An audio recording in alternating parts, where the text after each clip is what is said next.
Bismillah wa salatu wa salam ala Rasulillah wa ala alihi wa sahbihi wa man walah. My dear brothers and sisters in Islam, Assalamu Alaikum wa rahmatullahi wa barakatuh, and we are back. So, brother, I have one more question actually. Yes, sir. And it's kind of foundational question. Do you see a future for Islam in the West? I guess that's a big Excellent question, but I know. Excellent. Getting to the heart of the matter. Yeah. Check this out.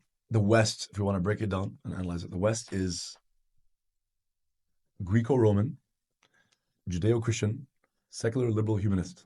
And that's also chronological. Wow. These are different elements, religions, cultures, etc., civilizations that have shaped what we call the West today, which is like West Europe, North America, etc. Judeo-Christian. When people think, no one today is asking, does Judaism belong in America? Does Christianity belong in America? But where did Judaism and Christianity start? East or West? East. East. Where did Islam start? East. What's to stop it from spreading and flourishing and doing well in the West? Nothing. It has been, it is, and it will continue to do so. Yeah, Judeo-Christian. So 10, 20, 30 years from now, an academic, analytical definition of the West can be, inshallah will be, Greco-Roman, Judeo-Christian, secular, liberal, humanist, Islamic. Or Judeo-Christian Islamic, like it's one tradition, and there's a secular liberal element. I'm talking about hundreds of millions of people. So absolutely, there's a future for Islam. And also, another part to this is that Islam is not new in America. So even if I haven't been here, for not only a few decades, and maybe you've been here for a certain number of years, but Muslims have been here for hundreds of years. That's what I heard. Yeah, we're not new. And we're not going anywhere. Erdogan was talking about it. He said Muslims, I didn't see documentation for it, but he said Muslims discovered America before Columbus.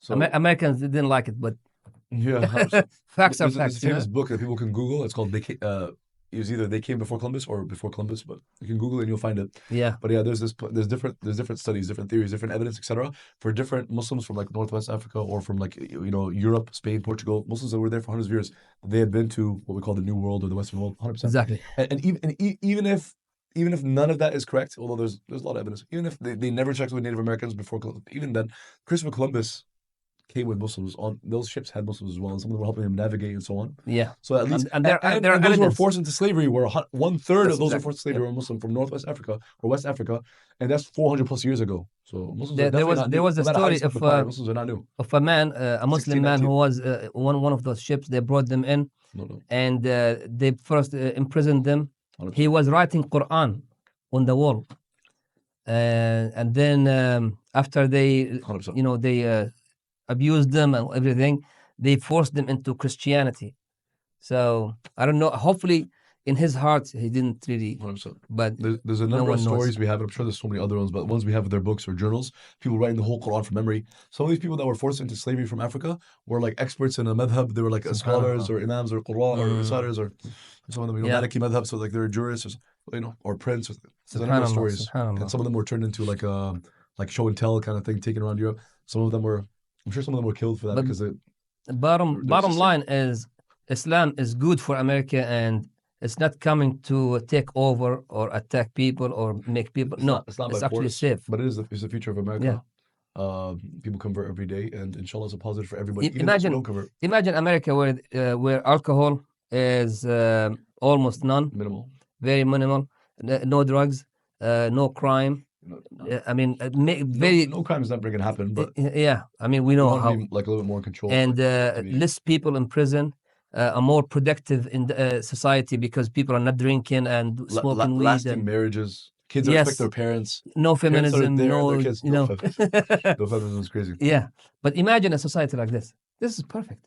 You have a very good, clean environment. We'll work towards it. 100%. Absolutely. Less homelessness on the street. Yeah.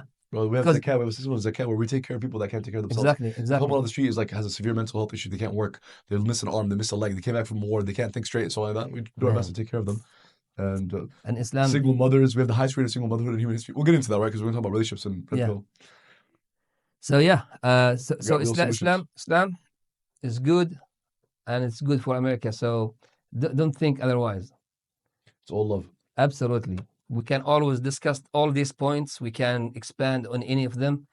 So if you're watching, we welcome your questions, and we have no problems. Absolutely. All questions are welcome. There are no limits. Thanks for watching. Jazakumullah khair, and may Allah reward you for watching. And we will, inshallah, meet with a different topic with Brother Abdullah. God bless you all. Assalamu Alaikum wa rahmatullahi wa barakatuh. So, it's good. Keith, what do you think? It's excellent, brother.